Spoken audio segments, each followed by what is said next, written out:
오늘을 사실 저희가 스승의 주일로 지켰었어요. 근데 제가 사도신경을 좀 빨리 좀 맞춰야 되겠다는 생각이 들어서 그냥 그걸 안 했는데 오늘 아침에 청년부 회장님이 오셔가지고 꽃을 들고 왔더라고요. 옥사님 스승의 날이었어요.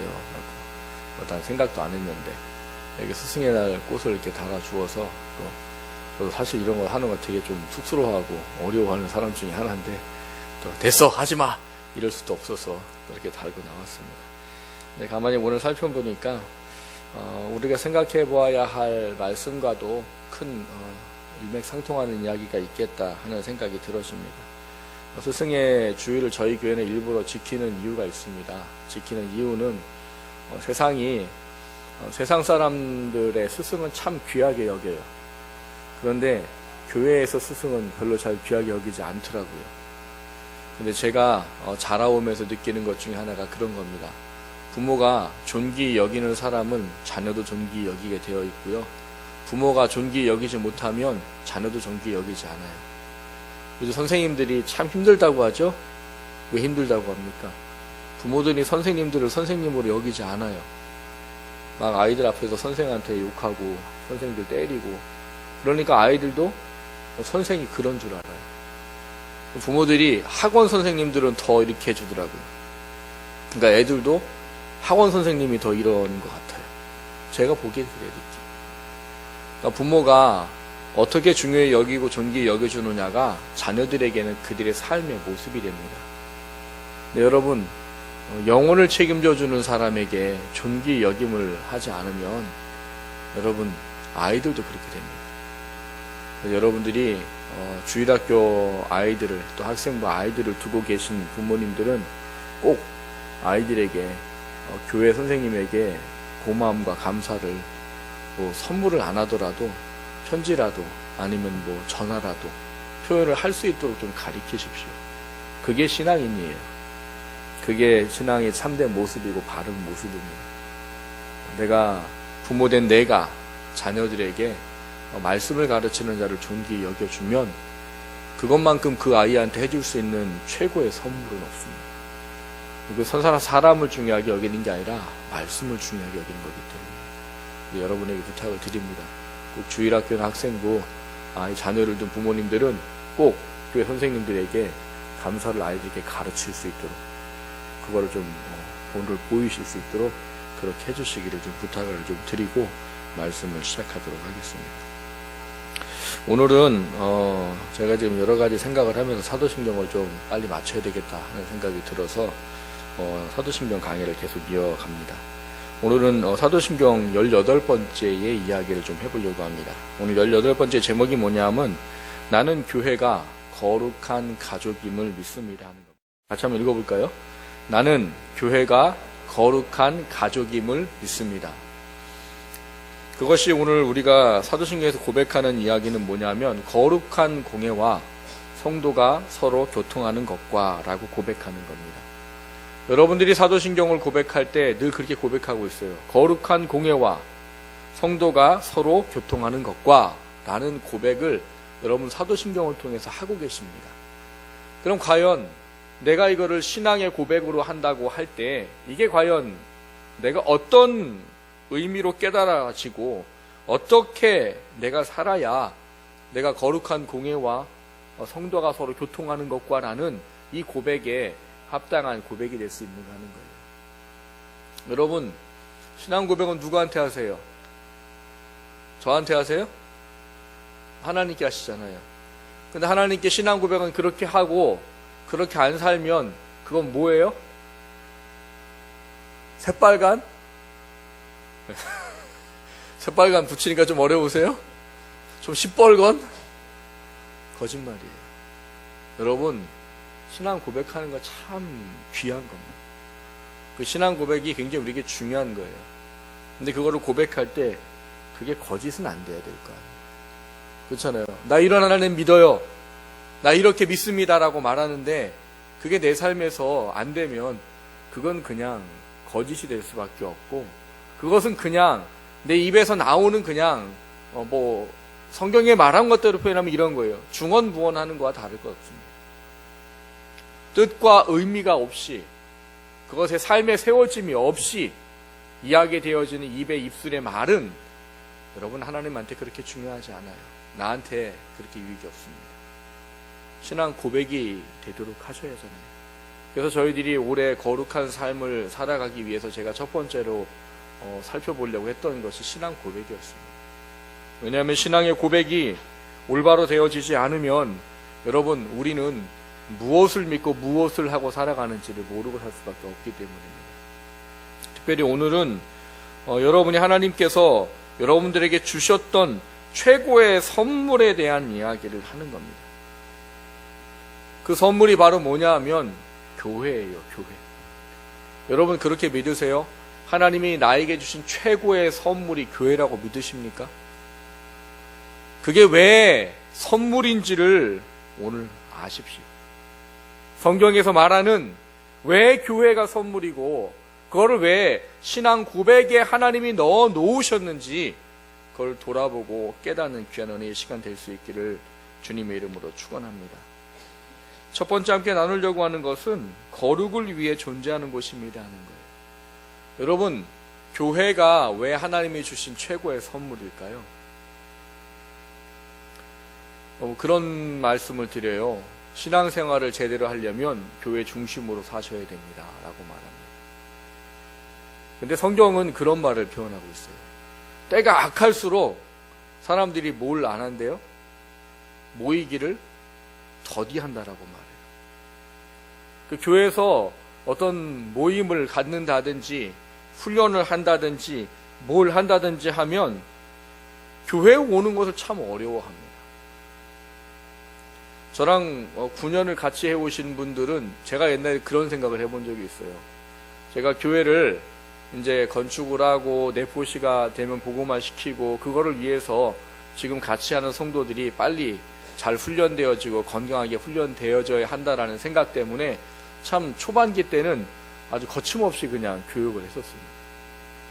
그러다 보니까 보통 성도님들을 일주일에 4번, 많게는 5번을 만나더라고요. 공부하는, 교육하는 시간하고 뭐 수요 예배, 금요 예배, 뭐 저랑 9년을 같이 해오신 분들은 수요일, 금요 예배를 드리는 걸 당연한 줄 알고 살아오셨어요. 그러다 보니까 주일을 포함해서 보통 많게는 5번, 4번 이렇게 만나더라고요. 그러니까 어느 순간 되니까 한 1년쯤 지나니까 제가 순 미안해지기 시작하더라고요. 내가 이 사람들을 그렇게 끌어내고 있나? 옛날에는 청년부들하고 이제 처음에 초기에는 저랑 같이 이제 모든 걸 다 했었습니다.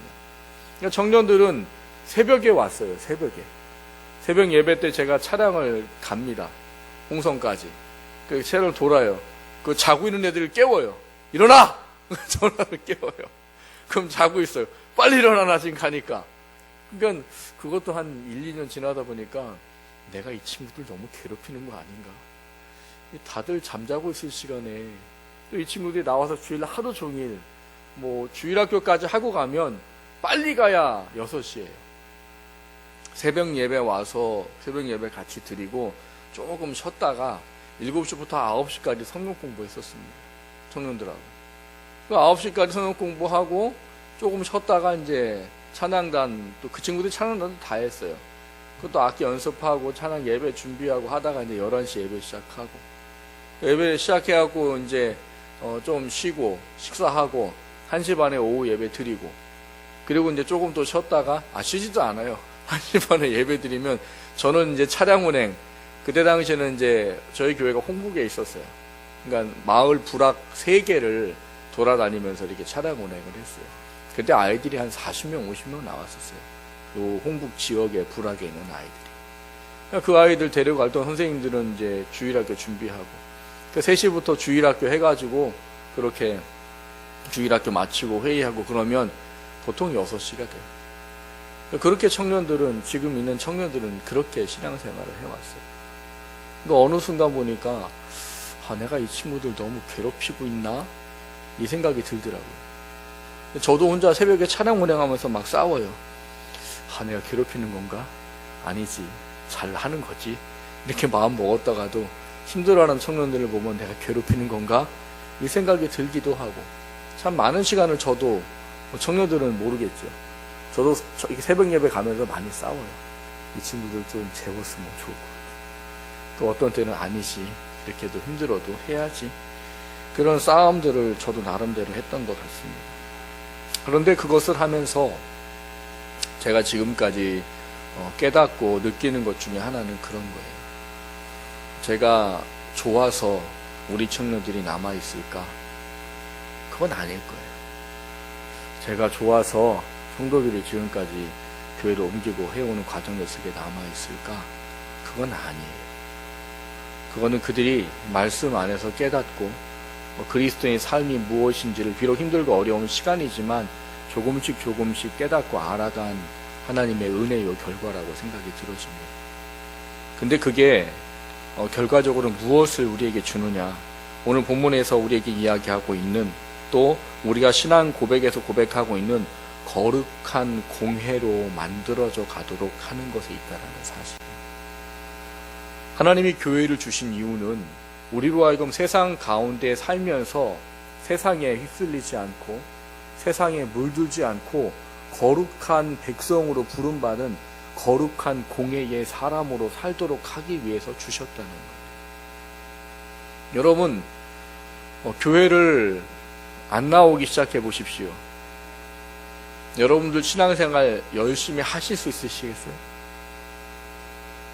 주일마다 지켜 예배드리지 않고 하나님께 예배드리는 공예배를 지키지 않고 그러면서 내 신앙과 믿음이 날마다 자라고 성장해서 세상으로부터 나를 부르신 목적에 따라 거룩한 사람으로 살아갈 수 있을까라고 한번 생각을 해보십시오.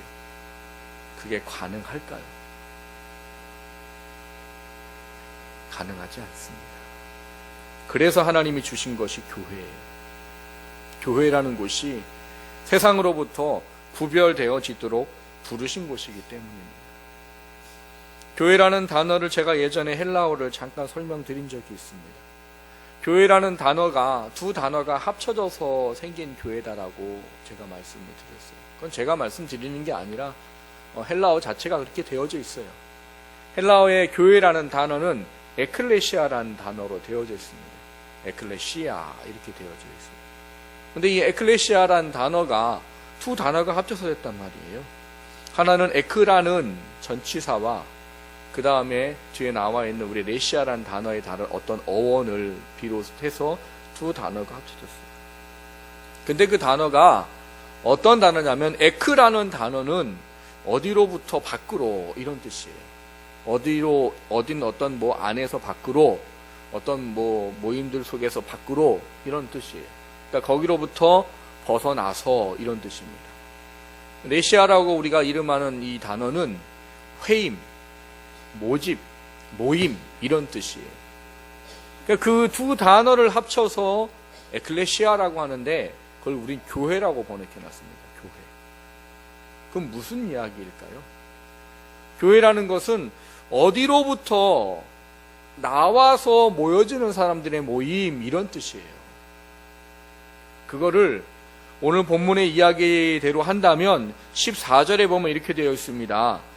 간사한 유혹에 빠져 온갖 교훈의 풍조에 멸 요동하는 이곳으로부터 빠져나와서 모이는 사람들의 모임, 그게 교회예요.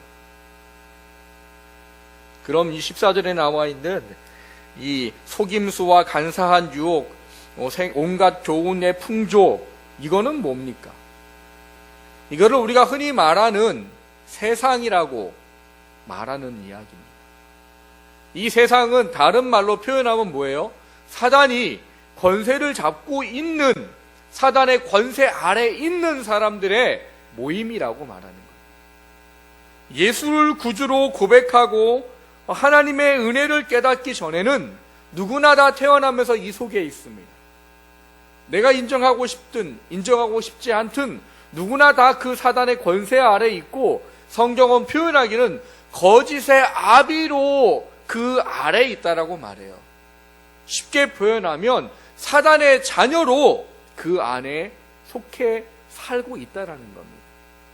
그런데 거기로부터 하나님의 부르심을 받아서 나와서 따로 모여지는 사람들이 바로 교회예요. 예수를 구주로 고백하고 죄라는 사실에 대한 것들을 깨닫고 하나님이 우리를 부르신 목적을 따라서 거룩한 백성으로 살도록 부름받아 모인 그 모임을 교회라 그렇게 말하는 겁니다. 여러분, 성경에서 우리에게 가르쳐주는 우리를 구원하신 이유와 목적이 있습니다. 지난 주간에 제가 새가족반 한 분과 새가족반 공부를 하게 됐어요. 그 공부를 하면서 그런 말씀을 드렸습니다. 당신에게 어떤 구원의 목적과 구원의 이유가 있다라고 아십니까? 그랬더니 저는 저한테 구원의 목적과 이유가 있다라는 걸 생각해 본 적이 없다는 거예요. 내 인생의 목적? 생각해 본 적이 없다. 어떤 목적을 가지고 사십니까? 자기는 그런 생각을 해본 적이 없대요. 구원받은 이유? 구원받은 목적? 생각해 본 것이 없대요. 제가 이렇게 말씀을 드렸어요. 구원받은 것만 아시고 구원받은 사랑만 아시면 성경은 반밖에 모르는 거예요. 성경의 반은 구원받은 이유와 목적들이 기록되어져 있습니다. 그 두 가지가 분명하게 세워지고 알아져야 그게 바로 온전한 구원의 삶입니다. 왜요? 우리가 민수기나 우리가 신명기에 보면 하나님이 이스라엘 백성을 구원하시면서 한 가지 분명한 이야기를 하십니다. 그게 뭐냐? 내가 거룩하니 너희도 거룩해라. 난 너희들을 거룩한 백성 되도록 하기 위해서 애굽으로부터 너희를 구출해 내었고 내가 너희들에게 거룩한 백성이 되도록 내가 너희들에게 계명과 율법을 주었다라고 말해요. 그게 오늘날 여러분 예수를 구주로 고백하고 믿는 사람들의 모임인 교회가 가지고 있는 하나님의 뜻입니다. 그래서 우리가 고백할 때 뭐라고 고백하여? 거룩한 공회라고 고백하는 거예요. 거룩한 공회. 거룩한 공회 뭐예요? 예수를 믿고 구주를 믿고 그분의 말씀과 뜻에 따라 살겠다라고 고백하는 사람들의 모임이다라는 이야기예요. 그거를 오늘 이야기로 표현하면 교회라고 표현하는 겁니다. 교회는 이 세상과 다르게 구별되어져 모이도록 하기 위해서 주신 거예요. 그런데 그 교회를 가까이 하지 않고 그 교회 속에서 훈련되지 않고 그 교회를 삶에서 가장 중요하게 여기지 않게 되면 여러분 우리는 이 14절에 말한 것처럼 살아가게 됩니다. 어떻게 살아요? 속임수에 빠져 살아요. 유혹에 빠져 살아요. 세상의 교훈과 풍조에 밀려가지고 이리 흔들리고 저리 흔들리고 삽니다. 성경에 뭐라고 말해요? 온전한 믿음이 없으면 바람에 일려 요동하는 바닷물결 같으니 이렇게 말합니다. 여러분 바람에 밀려 요동하는 바닷물결이 뭐예요? 여러분 파도는 스스로 칩니까? 파도는 스스로 안 칩니다. 바닷가 가보세요. 저는 잘 알아요. 3년을 바다에서 살아가지고. 어떤 날은 정말 고요해요. 제가 정말 기억에 남는 군생활 중에 하나가 밤에 출동을 뛰러 그 대청도로 가는데 그 큰 달이 떴어요. 근데 바다가 얼마나 잔잔한지 파도 소리도 안 나요. 그 사이를 배가 그냥 유유히 가는 거예요. 그게 정말로 제가 그때 군생활하면서 정말 평안하고 좋다라는 느낌을 가졌던 기억이 있어요. 근데 어떤 때는 어때요? 정말 집채만한 파도가 있어요. 파도 급수를 황천으로 따집니다. 황천 4급이면 파고에서 파저까지가 4m란 이야. 4m면은 어느 정도 되겠어요? 저희 교회 지금 이 높이가 4.2m, 3m예요. 위에 파도에서 밑을 내려다보면은요, 굉장합니다. 황천 3급 되면 파도 높이가 5, 6m예요. 제가 탔던 배는 작아서 황천 4급 이상 되면 안 나갑니다. 나가면 끝장나요. 근데 그게 뭐로 말미암아요? 바람으로 말미암아요. 그래서 바람이 이리 밀면 이리 가고 저리 밀면 저리 가요. 거룩한 공회 속에서 거룩한 믿음을 지키고 살지 못하면 사단이 이리 까부리면 이리 까부리고 저리 까부리면 저리 까부리는 삶을 산다는 거예요. 사단이 이거에 대한 염려를 주면 이것에 빠져가지고 하나님 바라보지 못하고, 사단이 이렇게 연약한 것을 주면 이것에 빠져가지고, 아니면 사단이 돈에다가 마음을 맞추게 해주면 돈이 전부인 줄 알고 살고, 쾌락이 전부인 줄 알고 그것에 내 마음을 온전히 내어주고 살게 되는 결과를 맞게 되더라는 거예요. 그게 바로 거룩한 공예의 삶에 깨달음을 갖지 못하고 살아가는 사람들의 이야기입니다. 예수를 구주로 믿고 고백했다고 하는데 거룩한 백성 되는 것의 삶의 목적을 잃어버리고 살아요. 그러니까 교회 안에서의 어떤 삶에 대한 부분들이 그렇게 중요하지 않더라는 거예요. 근데 여러분들이 적어도 거룩한 공예라고 신앙 고백을 한다면, 여러분, 거룩한 공예로서의 그 속에 속한 한 사람으로 살아가는 것이 반드시 필요하다는 거예요. 여러분, 교회 중심으로 살아가는 이야기는 교회에 나와서 시간 보내라는 이야기가 아닙니다. 교회 중심으로 살아가는 이야기는 거룩하게 부름받은 모임에 합당하도록 내 삶에서 거룩한 삶의 모습을 위해서 거룩한 백성의 삶을 유지하고 살라는 게 교회 중심으로 살라는 이야기예요. 여러분, 목사들이 여러분에게 하는 이야기가 여러분들에게 영적으로 해가 되는 이야기를 하겠습니까? 그렇지 않아요. 목사들이 여러분에게 하고자 하는 이야기는 여러분들이 어떻게 하면 신앙과 바른 믿음 안에 살 수 있을까? 어떻게 하면 이 땅이 목적이 되지 않고 하늘나라가 목적이 되어서 하나님 앞에 섰을 때 잘했다고 칭찬받는 사람이 되고 상급과 면류관을 받는 사람이 되다 있을까? 그거를 위해서 목사들이 존재하고, 그것 때문에 기도하고, 그것 때문에 말씀을 준비하고 가르치는 거예요. 그 안에서 있을 때 여러분 세상에서 구별될 수 있는 거예요. 그게 구별될 때 여러분이 세상에 나가서도 구별된 사람으로 살아갈 수 있는 겁니다. 내가 거룩한 백성으로 부름받았음을 깨닫고 거룩한 그것을 유지할 수 있는 곳에서 신앙의 힘을 얻을 때 여러분, 세상에 나가서도 그리스도인으로 승리하고 살 수 있는 거예요. 그거를 위해서 교회에서 여러 가지를 하는 겁니다. 교회에서 훈련을 하는 것이고, 여러분 목장 모임들을 모이는 것이고, 교회에서 여러 가지 교제들을 갖고 하는 일들을 하는 거예요. 여러분 5월 25일 날 체육대회, 노는 건데 안 가도 되겠지. 여러분 노는 것도 교회 안에서 하나를 이루어가는데 굉장히 중요한 역할을 하는 겁니다. 그때 함께 모여서 살을 맞대고 함께 웃고 함께 보내는 시간들이 여러분들로 하여금 거룩한 공예에 더 결속력을 강하게 만들어주는 도구예요. 목장 모임이 굉장히 중요하다라고 여기셔야 합니다. 여러분, 목장 모임이 여기서 말하고 있는 거룩한 교제라고 말하는 그 교제를 이룰 수 있도록 했는데, 어떻게 보면 가장 중요한 역할을 하고 있는 곳이에요. 여러분, 목자들에게 잘 하셔야 돼요. 목자들을 위해서 기도하셔야 합니다. 여러분들이, 그 사람들이 바로 세워지고 건강해야 여러분들도 같이 함께 건강해질 수 있기 때문이에요. 목자들이 여러분을 위해서 기도하고 목자들이 여러분들을 위해서 하는 그 수고와 헌신이 여러분들을 신앙과 믿음 안에 견고한 믿음으로 세워갈 수 있도록 하는 일을 하는 거예요. 그게 거룩한 교회라고 말하는, 공예라고 말하는, 교회가 성도의 교제라고 말하는 중요한 것들을 우리에게 가르쳐주고 있는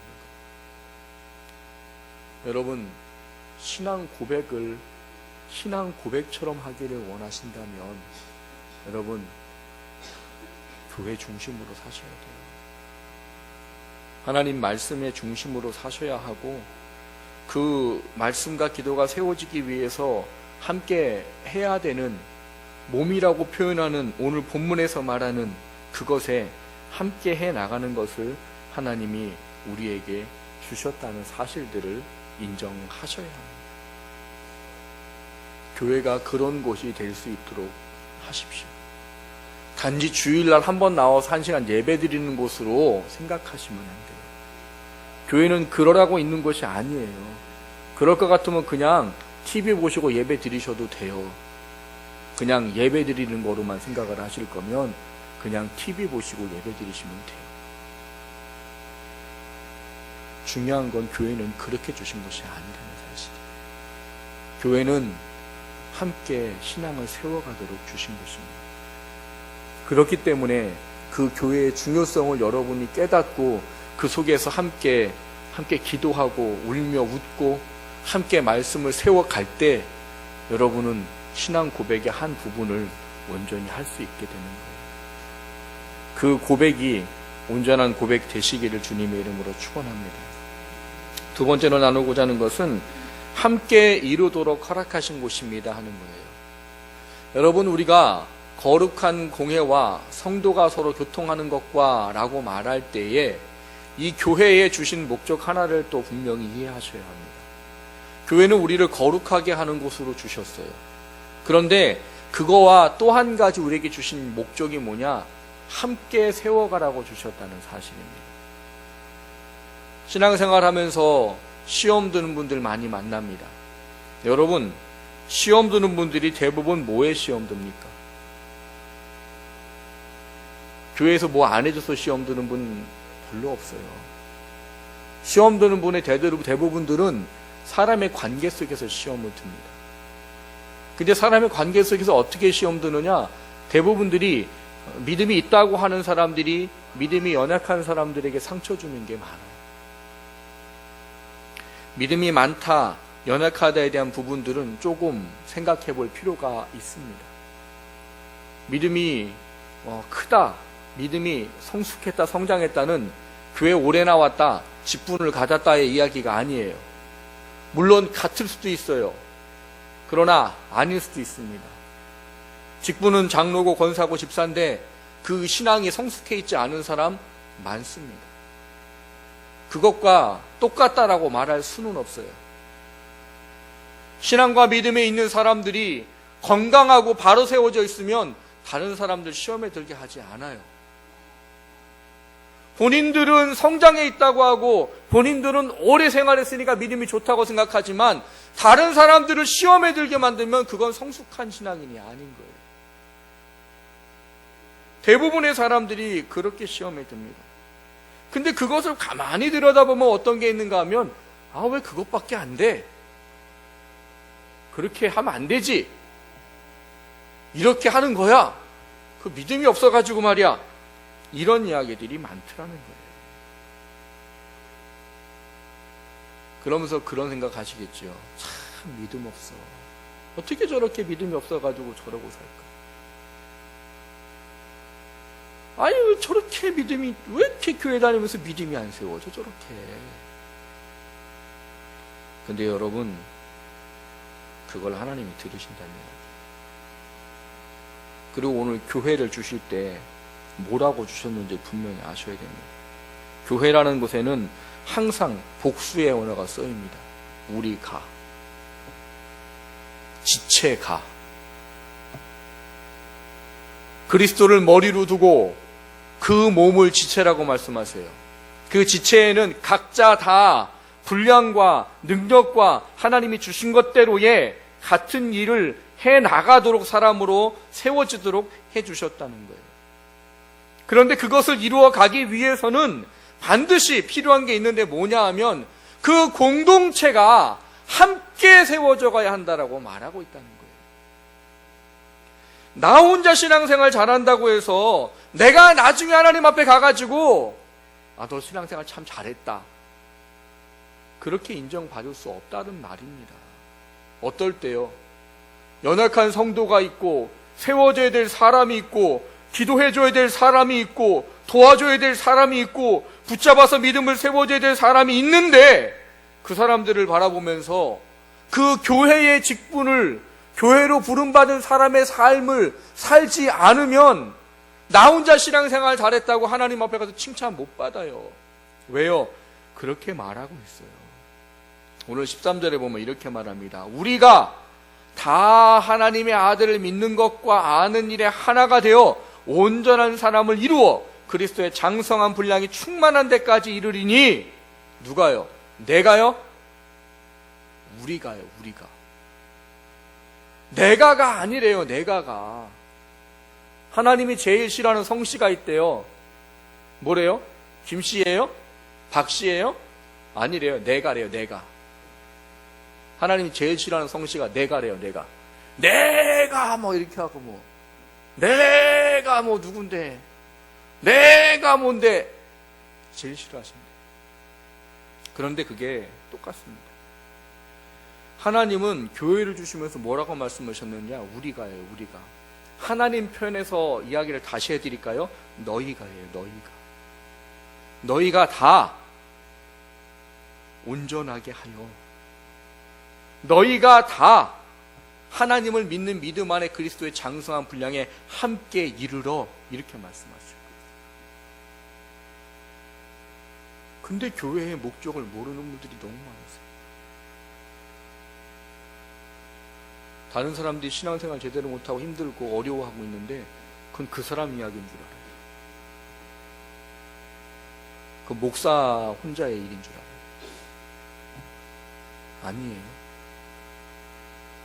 하나님은 교회의 책임이라고 하셨습니다. 교회가 그 일을 하도록 해주셨대요. 거룩한 공의를 어떻게 이루어가요? 혼자 하는 게 아니고 함께 하래요. 교회가 뭘 할 때 하나님이 기뻐하신대요? 함께 건강한 몸을 이룰 때 기뻐하신대요. 교회가 스스로 몸을 세울 때 기뻐하신대요. 오늘 본문 16절을 보시면 그렇게 말합니다. 온몸이 각 마디를 통하여 도움을 받음으로 연결되고 결합되어 각 지체의 분량대로 역사하여 그 몸을 자라게 하며 사랑 안에서 스스로 세우느니라라고 말해요. 교회 공동체, 예수 그리스도를 머리로 두고 몸으로 말하는 교회 공동체는 여러분, 그 속에 속한 여러분 한 사람 한 사람들이 서로가 돕고 연락하고 상합하고 분량대로 역사해서 스스로 세우래요. 스스로. 건강한 몸으로 스스로 세우래요. 목사가 세우는 게 아니라고요. 여러분은 목사가 세운다고 생각하고 사시지요. 목사 한 사람만 열심히 잘하면 교회가 건강할 줄 아시지요. 아닙니다. 교회는 여러분들이 세워가는 거예요. 저는 다만 바른 길을 이끌어가고 가르쳐주는 것밖에 없어요. 여러분들이 깨닫고, 여러분들이 이 말씀에 교회에 주신 목적대로 서로를 돌아보고, 여러분들이 교회에 주신 목적대로 함께 그리스도의 장성한 분량에 이르도록, 내가 연약할 때는 다른 사람의 신앙에 도움을 받고, 다른 사람이 연약하면 내가 그 사람에게 도움이 되고, 그렇게 함께 세워가라는 거예요. 그게 교회예요. 그래 여러분들이 고백하는 거룩한 공예와 성도가 서로 교통하는 것과라고 말하는 신앙 고백의 내용입니다. 많은 사람들이 근데 신앙생활을 혼자 한다고 생각해요. 잠언에 그런 말이 있지요. 혼자 누우면 어떻게 해요? 따뜻하지 않대. 함께 누워야 따뜻하대. 여러분, 한 가닥에 주는 끊어지기가 어떻대요? 쉽대요. 근데 삼겹줄은 끊어지기 어렵답니다. 그게 교회를 주신 이유예요. 여러분 혼자 신앙생활하다가 힘들고 어려워 보신 적 있으시죠? 근데 그거를 나누어 보세요. 목장원들과 나누어 보세요. 목장원들의 기도의 힘을 입어보세요. 여러분들을 위해서 목장원들이 힘써주는 것을 경험해보세요. 그러면 나 혼자 신앙생활하는 것보다 훨씬 더 힘들지 않고 훨씬 더 회복이 빠르고 훨씬 더 하나님의 은혜가 거기 임하는 거예요. 근데 그걸 왜 안 해요? 왜 그걸 안 하려고 하십니까? 하나님이 주신 최고의 선물이 교회인데 그 최고의 선물을 사람들이 사용하지 않으려고 해요. 혼자 하면 힘들어요. 혼자 하면 힘듭니다. 그런데 같이 하면 쉬워지는 거예요. 그래서 하나님은 교회를 주셨고, 야, 함께 장성한 분량에 이르러라. 야, 서로 도와가지고, 서로 연결되어지고, 서로 분량대로 일해가지고 스스로 세워라. 그러면 건강한 너네 공동체 안에 들어오는 사람은 병들었다 해도 건강해질 거야. 연약한 사람들이 너네 안에 들어왔다 할 때는 그들이 강해질 거야. 그게 교회를 주신 이유. 그것을 감당하기 위해 오늘 16절에 중요한 하나의 단어를 넣어 놓으십니다. 16절 마지막 줄을 보시면 사랑 안에서라고 말하고 있어요. 이거를 제가 다른 말로 좀 표현해 볼게요. 아버지의 마음을 품고라고 표현을 해드릴게요. 여러분, 우리가 알고 있는 최고의 큰 사랑은 뭡니까? 아버지 하나님의 사랑입니다. 아버지 하나님의 사랑은 뭐예요? 사랑하는 영혼들을 구원하기 위해서 아들도 아끼지 않냐고 내어주시고, 우리가 죄인 되었을 때 우리를 위해서 아들을 십자가에 피 흘려 죽게 하는 것도 아까워하지 않고 내어주셨다라고 말씀하시는 분이죠. 그 사랑이 있어야 된대요. 여기 사랑이란 단어를 헬라어로 찾아보면 아가파우라고 되어 있습니다. 아가파우가 뭐예요? 우리가 흔히 말하는 희생의 사랑입니다. 희생의 사랑. 예수님이 십자가에 피 흘려 죽으신 희생의 사랑. 교회가 서로 연락하고 상합하고 분량대로 역사하고 나 혼자 신앙생활 잘하는 것이 잘하는 게 아니고 함께 그리스도의 장성한 분량에 이르도록 하기 위해서, 그걸 통해서 세상에 교훈과 풍조에 밀려 요동하지 아니하는 거룩한 공예로 그 안에 속한 사람으로 살아갈 수 있도록 하기 위해서 뭐가 필요하냐? 사랑이 필요하대요. 아버지의 사랑이 필요하대요. 아버지의 사랑이 없으니까 자꾸 지적하는 거예요. 아버지의 사랑이 없으니까 자꾸 정죄하는 겁니다. 아, 왜 저래? 여러분, 부모가 되신 분들 자녀들 보시면 어떠세요? 자녀들이 못하는 거 보면 어리면 어릴수록 어떻게 합니까? 야! 너 지금 2살인데 한글을 못 써? 막 이래요? 야, 너 4살인데 지금 부모를 공경 안 해? 막 이래요? 성경이 참 좋은 원리를 가르쳐 줍니다. 무슨 원리를 가르쳐 줘요? 연약한 지체일수록 더욱 어떻게 해주래요? 존귀히 여겨주래요. 존귀히 여겨주래요. 그게 사람을 세우고 변화시키는 방법이에요. 연약한 지체일수록 존귀히 여겨주래요. 여러분, 애들 키워보면 알아요. 첫째, 둘째 애들은 불쌍해요. 저희처럼 넷째가 있는, 넷까지 있는 집은 빨리 벗어납니다. 뭐를? 아버지 엄마의 사랑으로부터. 부모들은 내리사랑이에요. 어리면 어릴수록 더 챙길 수밖에 없잖아요. 초등학교 다니는 아이들하고 이제 1-2살 된 아이들하고 어떻게 똑같이 대하겠어요? 밥을 먹여주지 않고 우유를 먹여주지 않으면 안 되는 아이들을 초등학교 아이들처럼 대할 수는 없잖아요. 그게 아버지의 사랑이에요.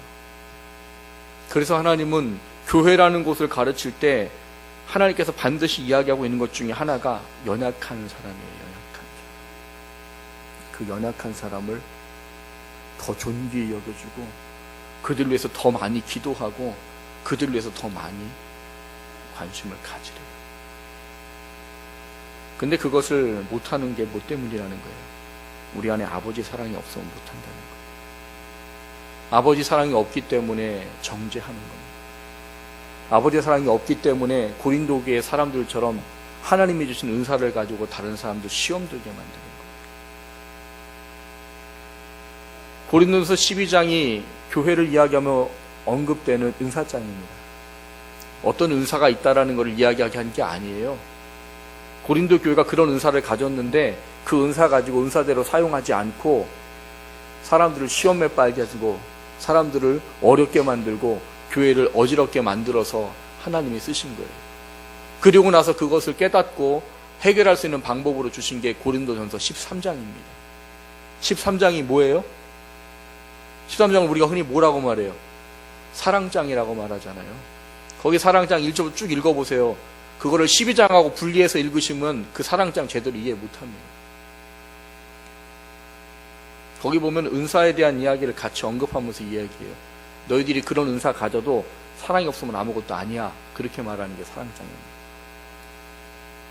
너에게 주신 목적대로, 그거 은사를 주신 목적대로 교회 연약한 지체들을 세우고 교회 공동체를 세우도록 사랑을 가져라.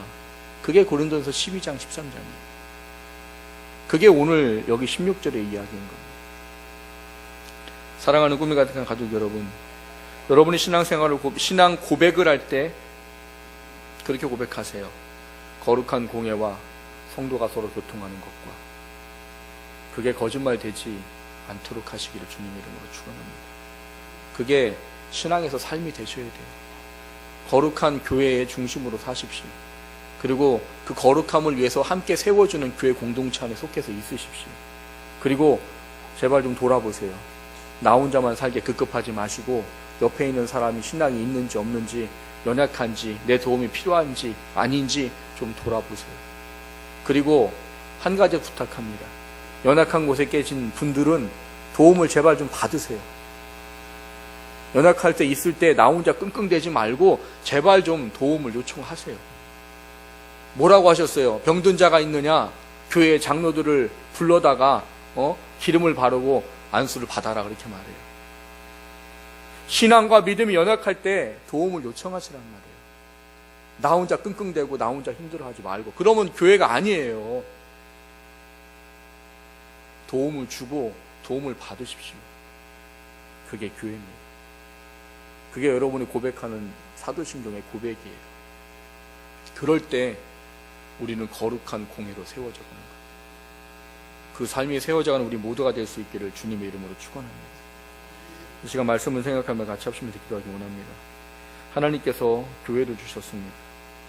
그 교회를 내가 어떻게 바라보고 내가 그 교회 어떻게 살아가기를 하나님이 원하시는지 내게 다시금 깨달음을 주시고, 하나님, 내가 혹시 교회의 목적들을 깨닫지 못하고 살고 있지는 않은지, 내가 교회에 하나님께서 원하시는 것에 온전히 세워지는 삶을 살 수 있게 해주십시오.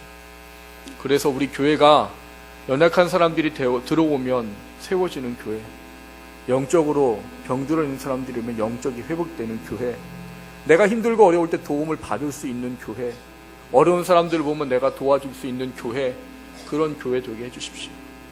스스로 건강하게 세워가는 교회가 되게 해주십시오. 내게 주신 사명인 줄 알고 교회 안에 속해서 살게 하시고 그 교회를 통해 주님께서 원하시는 기쁨을 이뤄갈 수 있는 아버지 그 은혜를 주십시오. 같이 합심해서 기도하겠습니다.